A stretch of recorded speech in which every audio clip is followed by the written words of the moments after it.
የጾም ላዛኛ አብረን እንስራ። ይህን ለመስራት የሚያስፈልገን ከቤታችን ባሉ ግብአቶች ዱቄት፣ ሽንኩርት፣ ሶሲ፣ ቲማቲም፣ ነጭ ሽንኩርት፣ እርሾ፣ ፓውደር ተጠቅሜያለሁኝ።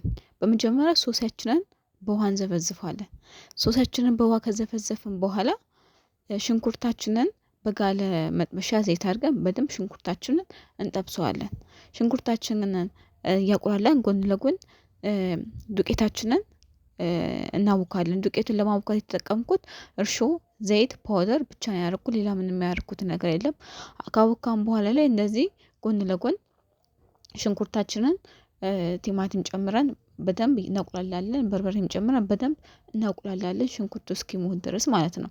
በጎን ከዛ እዚህ ጋር ውሃ የዘይት የፈላ ዘይት ላይ ነጭ ሽንኩርት ጨምረን በደንብ ነው ነጭ ሽንኩርቱ ብራውን ከለር እስኪሆን ድረስ ነው የምንጠብሰው ማለት ነው። ልክ አውጥተን ሶሲያችንን ጨምረን በደንብ እናቁላላለን ማለት ነው። ሶሲውን በደንብ አቁላሉት። ከዛ በመሃል ይቅርታ አልቀረጽኩላችሁም፣ የቀረጽኩ መስሎኝ አልቀረጽኩትም ነበርና መጨረሻ ላይ ለዛኛው እንደዚህ ሆኖ ወጥቷል። ሌላ ጊዜ ግን የቀረውን ፕሮሰስ በደንብ አሳያችኋለሁ።